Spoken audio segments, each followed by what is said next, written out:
I'm Steve Gilman, and this is Brand Story, where we help you build stronger, more sustainable brands by sharing insightful conversations with brand leaders, marketers, and professional storytellers. Today, my guest is David Fisher. You got to know what you're trying to do. You got to know how to do it, and then you put the right tools in place. But tools are just, they're a force multiplier, right? Like literally, that's what tools are. So if you're doing the wrong stuff, tools just help you do the wrong stuff faster. David is the best-selling author of several books, including Networking in the 21st Century, Hyper-Connected Selling, and Networking in the 21st Century on LinkedIn.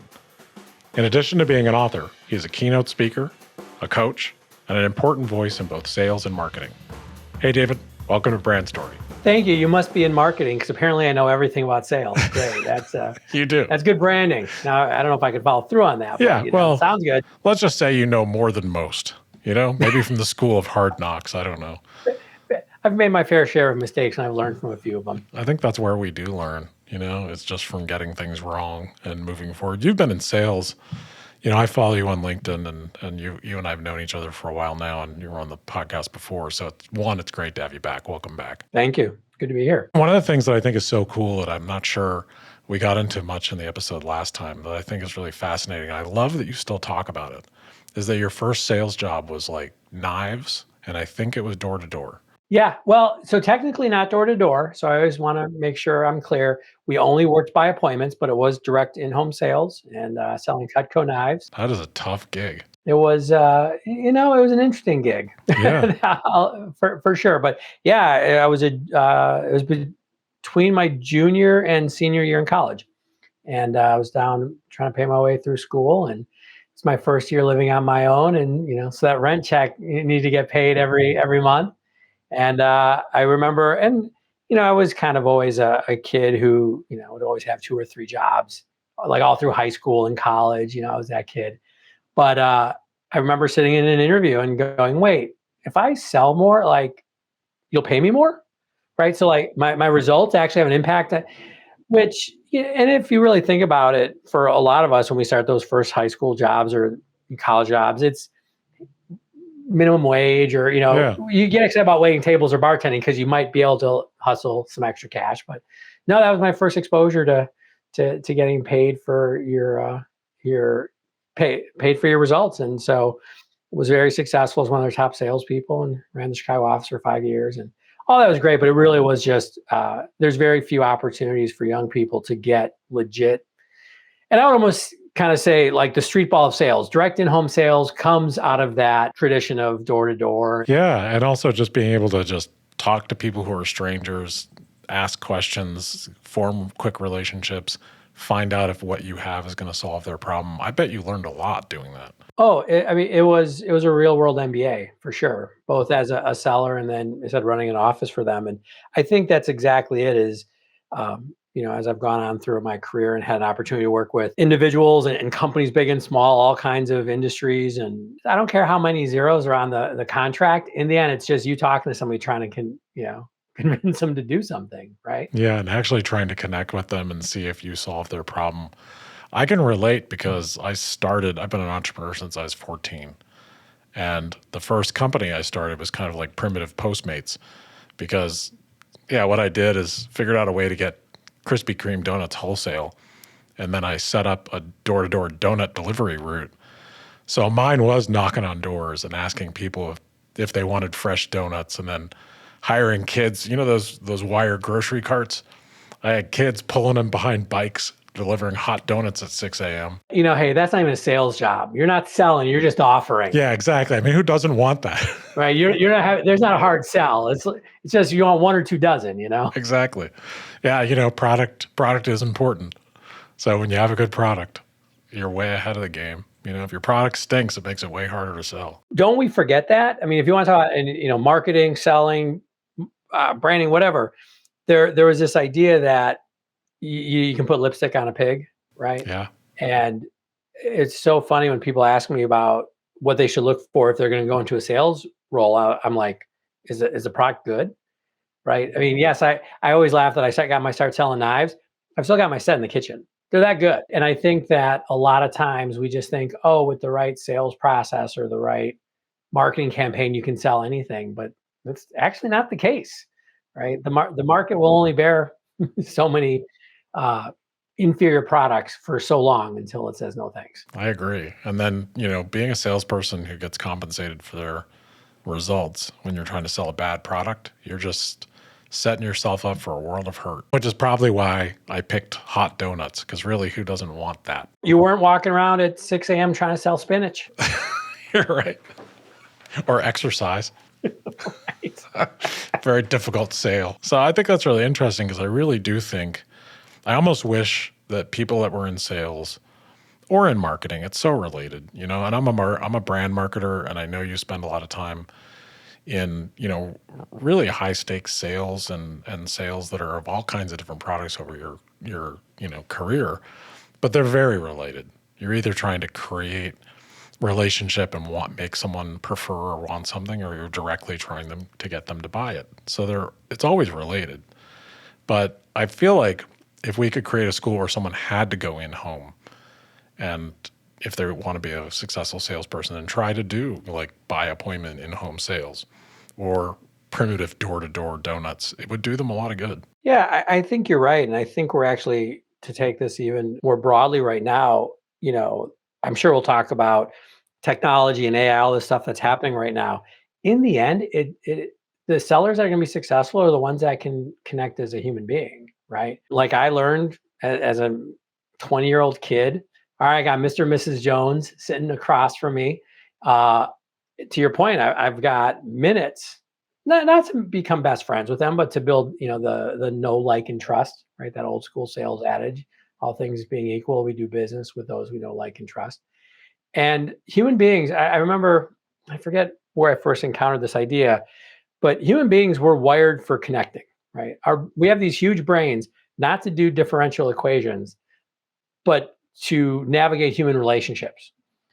And so when you think about that, you're like, oh, that's why when we're in this sales conversation, there are so many things that are happening consciously and unconsciously. If I can start tapping into a lot of that consciously, consciously, I'm going to be more successful. And that is what I kind of learned.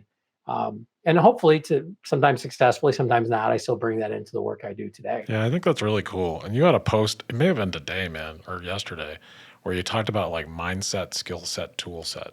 Oh yeah. Which kind of, I think it was today, and was that today? That one comes back a lot. Yeah, it comes back a lot. It's a theme that comes back a lot, and you and I have gone back and forth about AI and automation and sort of how technology has inserted itself into every single process. But it's kind of a reflection of what you just said. The more people try to take humanity out of the process, the more you learn it's the only thing that works. Right. Well, it's the only thing that's a differentiator. Yeah, right. Good point. I think to the point you just made, I posted recently on LinkedIn about the idea of mindset, skill set, and tool set. And that's just always a philosophy I've had. I'm not the originator of it. I know a lot of my colleagues have this as well. But you got to know what you're trying to do. You got to know how to do it. And then you put the right tools in place.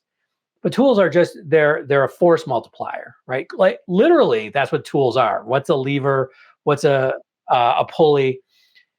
So if you're doing the wrong stuff, tools just help you do the wrong stuff faster, right? And I've got enough gray hairs that are well earned to remember selling before the internet, and everyone's like, "Oh, email is going to change things. The web is going to change things," and it has, right? I mean, the fact that we can just go to our phones and get any piece of information about a prospect, for example, LinkedIn, holy cow! Yeah. But the fact that that was going to be the silver bullet that allows you to sell or to market. Yep. There'd be a lot more successful sellers right now if that was the case, right? Because we all have the internet now. We've had it for a couple decades. What's happened? What's going on? I do think that's really interesting, because all the technological advances, whether it's the internet or email or being able to do this or that, and especially AI right now, there's always this thing that it's going to change everything. And, you won't need as many people or need as many humans. I'm not sure. I hear that a lot about AI. I think jury's out on how many people it puts out of work, because if you are in a role that's very call center-ish or, fairly simple, I think those could be under threat. But I think if there's a human skill to it, it's pretty hard to replace. Yeah, I think you point out something really important there. Is there a human element that can actually be replaced? And the problem we're in right now, I feel, and this happens with most new tech cycles, is there's just so much hype. It's hard to kind of winnow. Like AI is going to be very transformative in a lot of ways in a lot of industries, right? There's so many cool things that can be done. I'm looking forward to some of the medical advances that it's going to promise. Having Chat GPT do your sales outreach emails for you. I always just say, who cares who's writing the email if nobody's reading the email, right? Like the reason I don't read cold outreach is not because it's not written well. It's because it's usually not pertinent. Oh, okay, it's always not pertinent, right? I'm not looking for it. That's just not how you're going to get to me personally. I know some other people do respond to cold outreach, but it's hard to kind of winnow the chaff from the wheat, so to speak, right now. I also thought it was really interesting. Somebody made the point that if the job can be automated by AI, it should probably just be eliminated, not automated. Right. Right. Yeah. And so, there's a lot of jobs that just kind of are making people do work that should be done by a bot, because let's free that person to do something that's meaningful as opposed to drudgery. I kind of feel like things turn. I think companies will attempt, and they are. Some have done it for years, and some are just using AI to be better at being bad at things. And the things that they're bad at is we want to talk to a person. And if you keep making it harder and harder for us to talk to a person, we're going to like your brand less and less. So then the reaction to that in the market will likely be, you can talk to a real person with us. That becomes a differentiator. That becomes something that you can get with company A versus company B. When everyone tries to cut out people, it's going to be people that make you want to work with this company versus that company. That becomes a differentiator. Yeah. So I think that's where this will all end up. You and I have joked, I think, on LinkedIn about that you should sometimes write, this post was written by an actual human being. It's like a differentiator Right. now. I wrote this myself. Yeah, absolutely.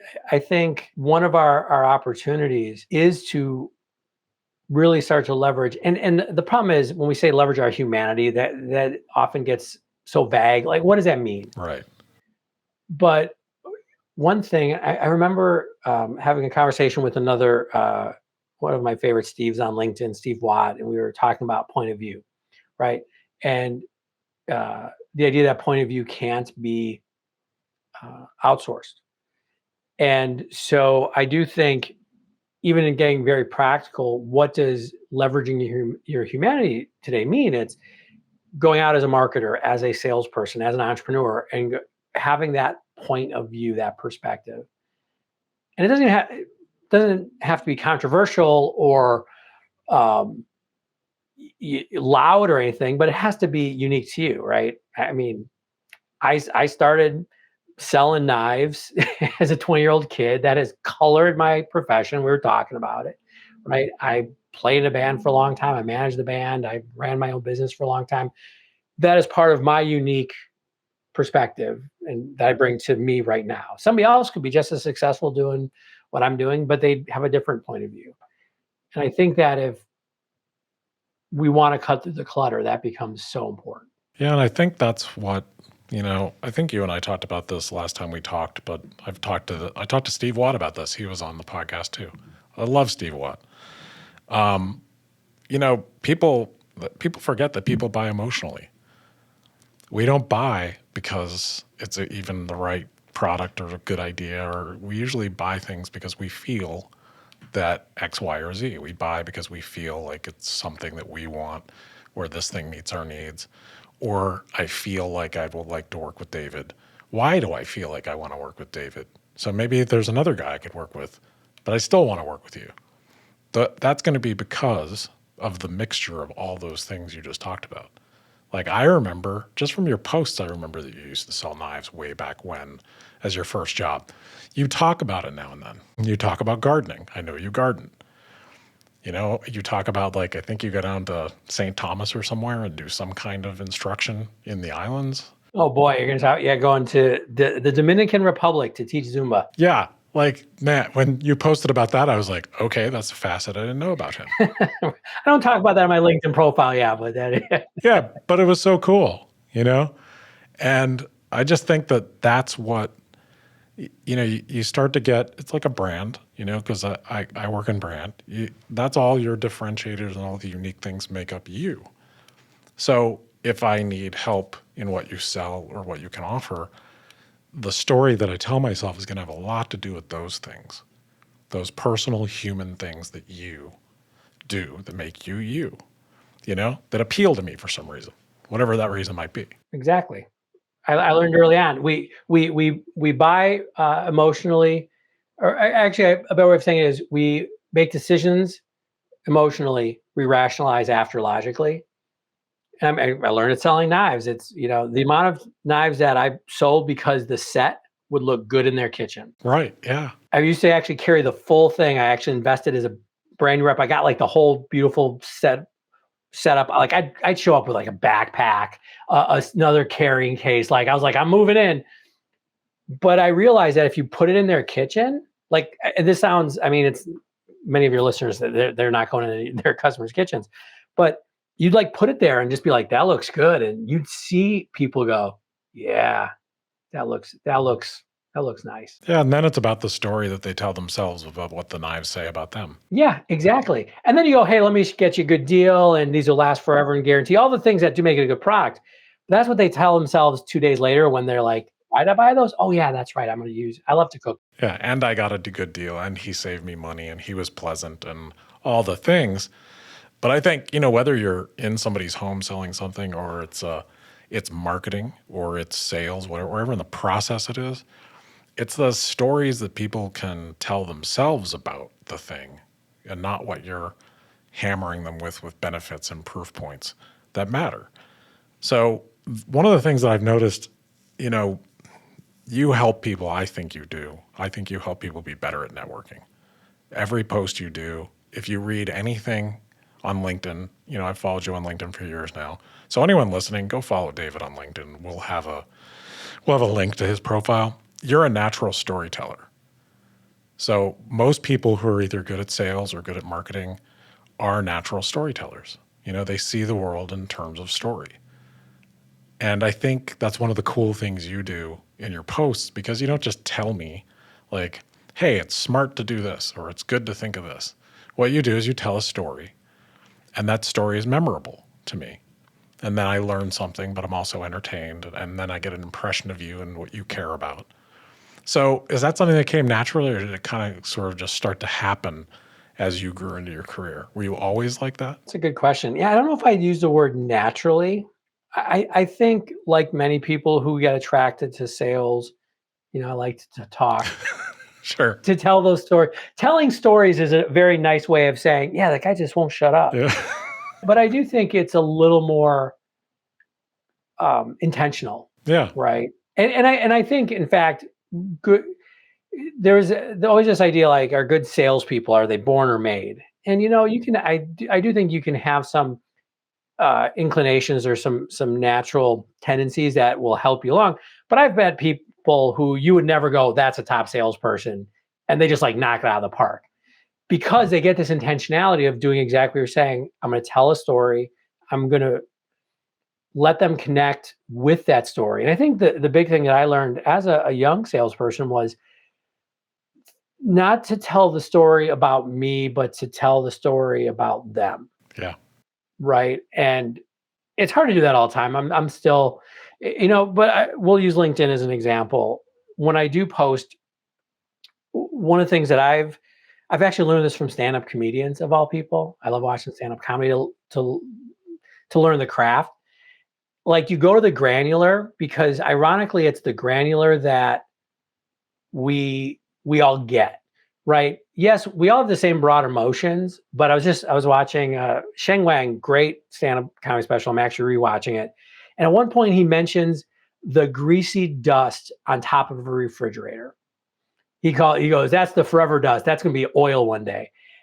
And I just found it hilarious because I was like, oh, I know that. Yeah, we all know that. We all know that. And so it wasn't like this grandiose statement, our kitchens can have, he's like, man, I remember, and he was talking about putting a juicer that he used once and never used again up top there. And then everybody in that audience was like, I've done that. I've seen that. I'm still practicing that and trying to get better at that. But I think that when you go into the specific, that's where another person goes. Like you said, yeah, I remember having to move my refrigerator one time, and I was like, "Whoa!" I got up on the chair and was like, "What is going on up here?" It's disgusting up here. And I think that the more you do that, I said I'm still very much trying to master that. I'm far from it, but when you do that, so that's what I try to do in my stories. Like you were talking about gardening. My whole point is like, hey, you guys reading this, you might garden too, or have tried something like this. And the person goes, oh yeah, I remember I had a tomato plant last year. Like that's that point of human connection that I think is also hard to replicate, right? That's not going to be automated. Yeah. And I think it's like, there's the thing that stand-up comics do is they make us recognize ourselves in little moments and recognize each other. And I think that's what good salespeople do. Oh, you just said it way better than I could. I love that. That's exactly it. Yeah, because we go, oh, that's me. I do that all the time. So even when a stand-up comic is being like, pointing out something that's not that pleasant about our human nature, where like we laugh at ourselves because like, yeah, sometimes I am selfish, or sometimes I am boring, or I talk way too much, or I do this, or I do that. And that's probably why we like it, because it, one of the great things about stand-up comics is we sort of learn about ourselves a little through satire, through humor. And I think that's probably something great salespeople do. It's things that great entertainers or speakers do. Is I like how you put it about talking about the granular, because when you talk to people about big sweeping ideas, I think you lose them. But when you're specific and and it's relatable, that relatability I think is so important. I love what you just said there. So let's even be very specific about, our worlds of sales and marketing. If you're a salesperson going, your company is super inefficient, right? Or, your marketer saying, are you like losing all this money because you're dumb and your processes stink and blah, blah. Nobody would pay attention to that, right? Just like it's why stand-up comedians are more popular than TED Talks, right? Because nobody wants to just hear, somebody come up on stage and be like, you're selfish too much. But in that story, again, if a salesperson go, hey, let me, talk about, this experience I'm having with some of my customers. Here's the feedback I'm getting. I was talking to this one, I can't tell you who it is, but right. They had this happening and we were able to come in and solve that. Oh, okay. Now I'm willing to listen, right? Same thing with a marketer, right? I think any good marketing is the one that makes it human, right? Yeah, where you recognize like, oh, I have problems like that. Or that particular thing happened to me. Or, yeah, that happens to me all the time. Or I think that all the time. Because as soon as you find out that someone else has the same problem you do, and it's honest, or someone shares the same frustrations, then you're almost instantly on the same page with them. You want to go on the journey and find the solutions. And I also think what's appealing about how stand-up comics do that, or great marketers or salespeople, is the difference between that and a TED Talk, which I'm glad you brought up. Is a TED Talk is the point of view of an expert. They know it, and they're telling you what it is. The point and of I view. love TED Talks. Yeah, I do too. There's Some a point, TED Talks, there's a I'm not place for bashing them. them. They're great. But that is a very different, very presentational thing. You know what I mean? And sometimes, yeah, it's amazing. And you're like, oh my God, this person's incredible. Other times it loses you because, they are in some ways talking at you. A stand-up comic or a great salesperson or even a great marketer is in there with you. They're a mess too. They're a little messy too. So sometimes that little bit of messy, like, yeah, you're trying to solve someone's problem, but you had the same problem because, yeah, you just, got a flat tire too and got stuck by the road and had no idea how to change a tire. So a TED Talk, you're not usually admitting a ton of fault or a ton of vulnerability, where I think in sales or marketing, the more you can really be who you are and just not be perfect, the more rapport it creates. Yeah. I think that's the right word, rapport. I think of, so you had mentioned networking a moment ago. I often think that a lot of people struggle with networking because they think of it as adversarial, not necessarily meaning they're against other people, but they're thinking of it like, oh, I'm going to go network like with Steve, right? So I'm going to be talking to you, you're going to be talking to me. Hopefully something will come out of that. Versus the idea, like what you just said, it's like with, right? It's almost why when you have, I think of a networking event, a cocktail reception at the end of the conference day or whatever, like if you can have three, even just three people, but even four people. So think about really practically, if there's four of you standing around, all of a sudden you're all next to each other in that circle, right? You're not across, even just three people. But if it's just you and that person, it's very, um, again, we just kind of think about it as like not butting heads, but we don't relax into it the same way. Um, real, apparently this is going to be lessons David learned when he was 20 in selling. I remember learning this, and I think this was from just a gentleman named Marty Dimitrovich, who was a great salesman. He was actually running the Midwest when I was a seller. He since passed on. Learned so many lessons from him. One thing he taught, he's like, never sit across from a customer. Like he was just like, you never, because he would like come to the offices sometimes, and I mean, this guy had been in the business for decades. He was amazing, but he's like, you don't sit across, you sit next to. And I was like, oh, okay. And when you're 20, you're like, oh, okay, does it really matter? And then you start doing it, and you're like, oh, I get it. In fact, one of the things, and I don't think he taught me this, I think somebody else did. Like, if you're ever, and again, this was a very, not how a lot of the sales that we're involved in these days might be. Whereas a one call, what they call it, the one call close. You show up at in their kitchen, you got an hour, you get in the deal or you're not. If there's a customer who was like into it, but maybe there was like that objection or they're struggling a little bit, like literally pick up your prospectus, go and either sit next to them or in a chair, pull the chair next to them and go, hey, we're going to figure this out together. I know you really want this. Right? It's an old school like tool, but the reason it works so well is because what you'd see people do is go, oh, okay, we're doing this together. And I mean, even to this day, like I won't sit across. Like if I go have lunch, if we ever have lunch, I'm never sitting across from you. I will always sit kitty corner. Like if there's four tables, like I hate booths for that reason, right? Just let's get next to each other. That's really interesting because I think I've never thought of that intentionally, like as a strategy, but even in meetings with new business or clients, I never sit across from people. I sort of sit adjacent because I think it feels less, you're on that side, we're on this side. It feels like, okay, can we have a conversation? Can we come together? And I think, it's really interesting because I think there is so much from the sales world that is really positive, but people have such a bad opinion of sales sometimes. But all sales is not manipulation. Do you know what I mean? If you're trying to help someone get something and you're going to use communications tools to bring them along, unless you're trying to force them to do it, I don't think you're coercing anyone into anything. You're just trying to get to a result. And if they ultimately don't want it, they don't want it. But why do you think sales has such a, marketing does too. So, it's the same thing.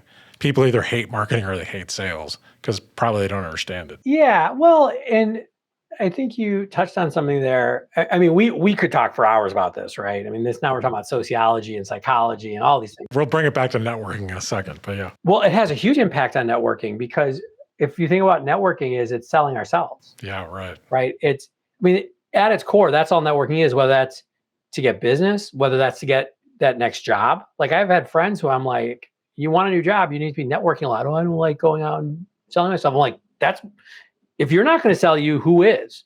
Right. Don't wait till you need the job to network. Yeah, that's a whole nother. Always fix the roof while the sun is shining, before it's raining. Anyways, but I do think that one of the biggest reasons why, well, I think there's two reasons. One is you mentioned that these are tools. They are just tools. I talked about that big brain we all have to engage. Human beings are literally wired to connect and engage. And it came from long, long time ago, and that kept us alive on the savannah. And there's actually some research that shows rejection actually has a negative physical impact. Just the rejection, because, and we don't want to like overstate it, at least from what I've seen, but it kind of points out that we're wired to avoid that.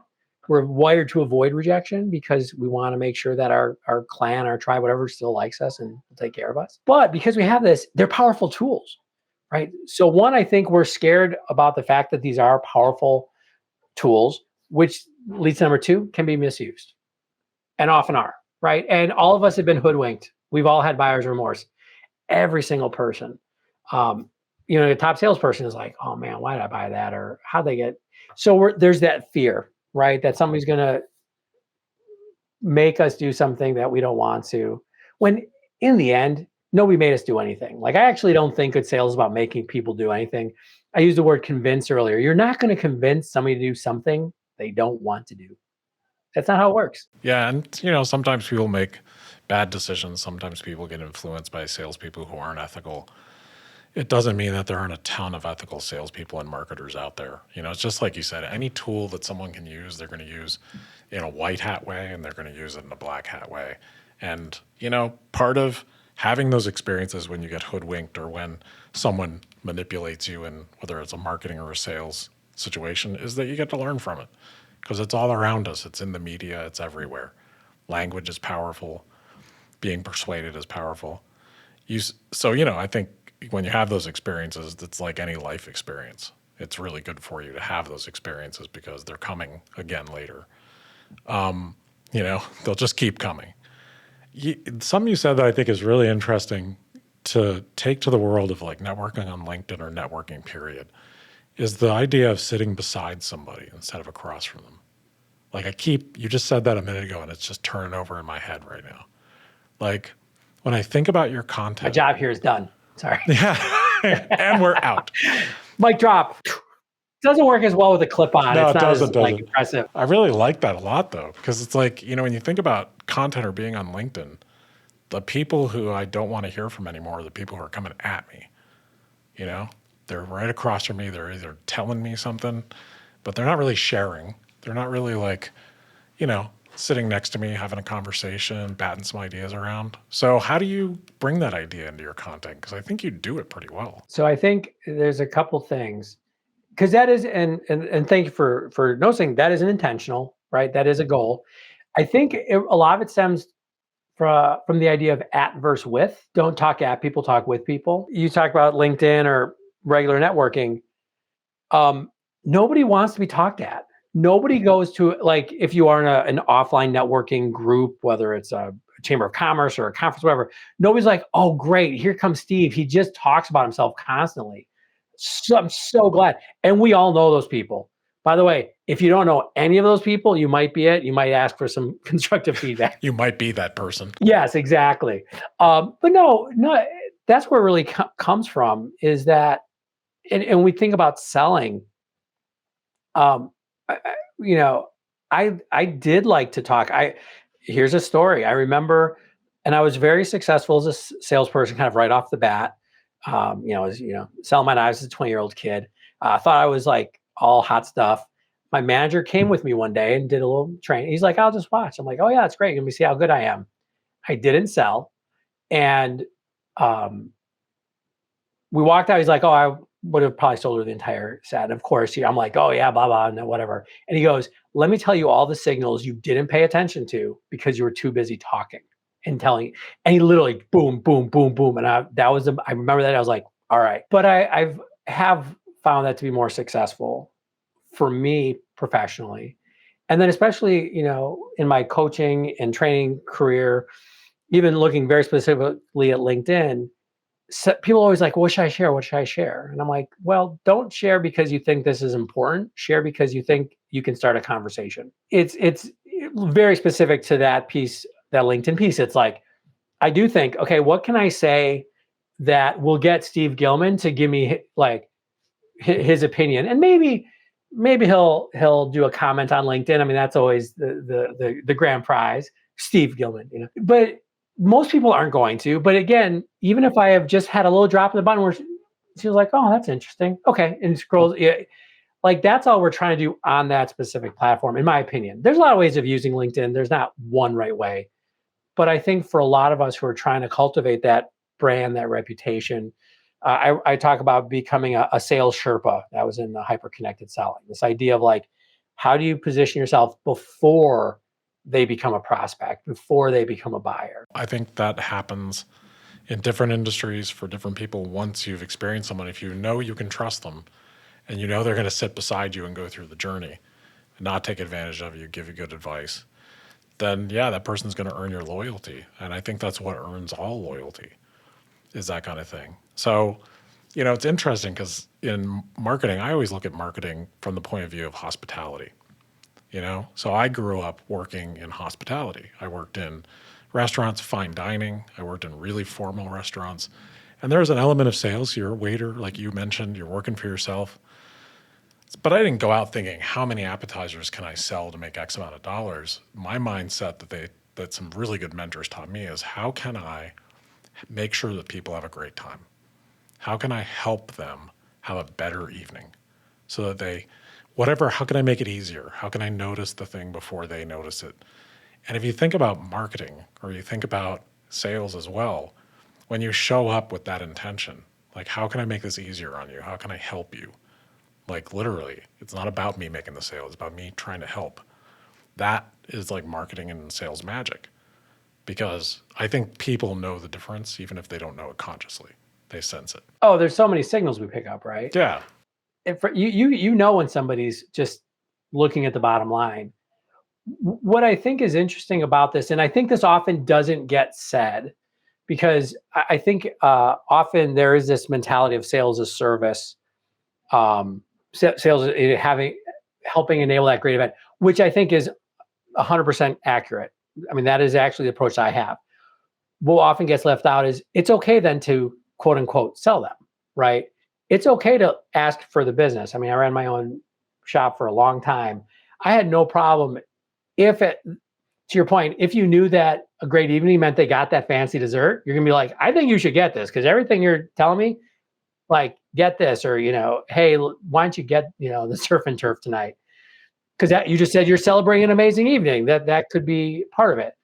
And I think it's the second half of that statement is, if you're going out from a place of service, it actually not only allows you to not sell something they don't need, but to sell them what they do, right? Because I know I've had those conversations where I'm like, I'm not going to sell you this thing the cheap thing, not because it's cheap, but because you're not going to be happy. You don't want it. You don't need it. Everything you've just told me, this is the way forward. Do that. And people then respond. They're like, yeah. Because you also then know as a professional that if you can't help them, and I did this, I'm sure you've had this experience running your own show, you're like, we're not a fit.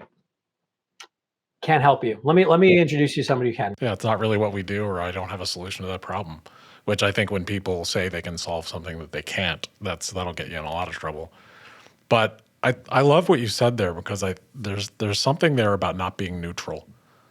And like, people think that like being neutral, have a neutral waiter and see if you have a good time. Have a neutral salesperson and see if you get what you want.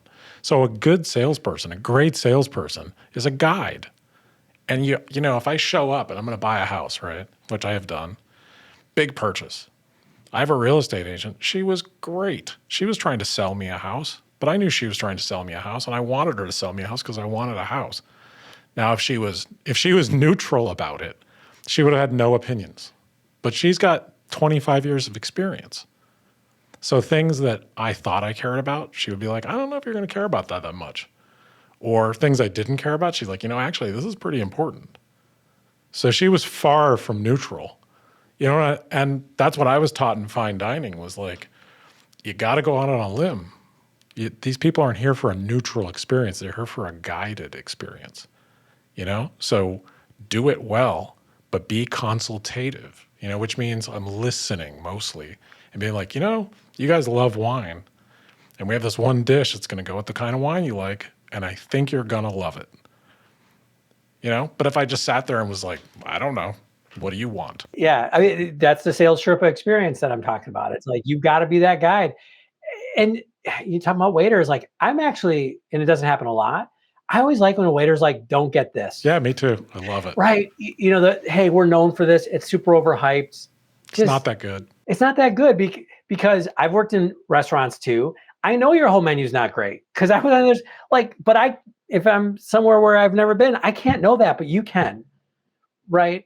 And I like when you ask somebody what's good and they go, well, what do you like? That's always a good question, right? I'm not going to just blindly recommend stuff, but I like when they're like, well, if you like this kind of dish, probably here, this is tasting really good, right now.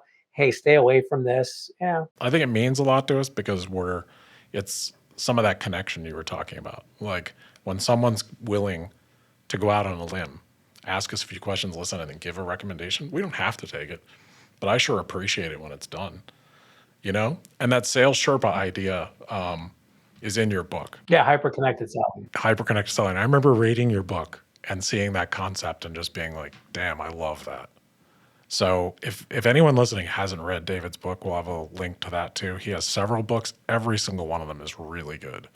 Yeah, I mean, you're a great writer. I appreciate it. Yeah, your books are just chock full of great all advice. All me. No AI. No one. All me. And my editors, let's be very clear. Sure. Yeah, they helped. The editors help a little bit. Just a little. Yeah. Yeah. So I've already kept you for longer than I thought that I would, and longer than I told you. So I'm going to ask you one final thing because it was something I saw in your content that I think would help anyone listening. I think people, when they're trying to network, and we'll talk a little bit more about LinkedIn, they have a really hard time commenting and putting themselves out there and like actually interacting with other people. So like giving a like is like some big step, And you talked about the penny trick, which I love because it's so simple, but it's also really sticky. How do you encourage people to actually get out there and sit beside people and offer some content and actually interact and comment? Yeah, it's a great question. I do think one of the most underused opportunities we have in the digital age is to comment just on LinkedIn posts, and it could be another platform if that works for what you're trying to accomplish. But for us in the B2B space, it's definitely LinkedIn. Here's what I would say: it's not always as easy as just commenting, and there's a lot of people in the the LinkedIn guru world who's like, oh, just comment. Oh, you can have AI do your comments for you. It doesn't matter. I think, this is a public forum. Imagine we're at that. I literally think of LinkedIn as the cocktail reception at a conference, right? At the end of the day, we're all just sitting around these little groups and we're starting little conversations around there. And so many of us will be quiet there, right? We might not feel confident or comfortable. So I think the first is to acknowledge that, right? There might be some fear. But it's also recognizing, hey, all you're trying to do is connect with the person. I often suggest, imagine the person who posted just said whatever they posted to you in person, right? They literally are like, hey, I'm really excited about the fact that I was at this conference last week and I learned this. Like, what would you say back to them on a human to human level? Not even about what they learned, just, oh, that's really exciting. It looks like you had a great event. Or it might be to the content that they shared. Hey, that's a really great idea. It could be, here's an experience that I've had that you just thought of. Or it could be, and you've seen me do this, I think a lot. Hey, this is really interesting. Steve, what do you think? Right? And I'll bring some of the people who I know are in that world. Think of it as a conversation, right? And I would also say, and I don't know the percentage, I would say probably at least 30% of my comments are not focused on the content. They are based on the individual who posts, right? And that could mean it's just a joke, an inside joke that I know that person, or right. I'm not trying to have every comment be weighty and valuable and substantive, right? That's great. And there's a time and place for that. Yeah, sometimes. If you transcribed most of your conversations with other human beings, most of it is not valuable and weighty and substantive. It's, oh, that sounds interesting. Or, hey, what about this? Ask a question. But yeah, that's I think the way in. And even just doing 2 or 3 of those every day, build up that habit. Yeah, I think that's such good advice. And I think showing up and thinking of it as a conversation, sometimes you know, you don't have a lot to say, but what's wrong with offering a little support? You know, not going to cost you anything. It's a nice thing to do. Sometimes there's something in a thought that really gets you and you want to expand, and you want to talk about it more, but it doesn't mean if you don't have that, you can't just show up and be supportive, you know? And sometimes it's just nice to be encouraging for other people. Unless you're one of those, again, let's use LinkedIn. LinkedIn power users, and you're always on, you got 50,000 people in your network. Unless you're that person, it took you a little bit of energy, commitment, bravery to post, to put yourself out there in a public forum. So to what you just said, even if you're just going to that person saying, hey, I see you, I validate that. I mean, it sounds a little hokey, but human beings are a little hokey, right? That can be just so powerful. Hey, Steve, that's great. I've seen you do this. I know I've done this. Where somebody just shares something that might not be completely, aligned with their professional world. Maybe it's just, hey, I had this experience, or it was a beautiful morning today. I want to share this picture. And you just, hey, thanks. Right? Thanks for sharing that. Yeah. Thanks for offering that, or good for you, or anything. If you honestly mean it. If you don't have a bot do it or AI do it, I think you're probably in good shape. Thank you so much for coming back on. And, I encourage anyone listening to please check out David's books. His books are amazing. If you follow him on LinkedIn, you will thank yourself, because everything he offers, I think, creates conversation. And I think you're a great example of someone to follow and learn from. I've learned a lot from you by following. And I from you. So. Yeah, it's a blast. All right. Well, hey, thanks so much for being here, David. I appreciate your time. Absolutely. Thanks for having me. Want to hear more inspiring stories? Subscribe on your preferred podcast app so you don't miss an episode. And if you like what we're doing, please rate, review, and share. It's the best way to support us. Thank you for listening to Brand Story.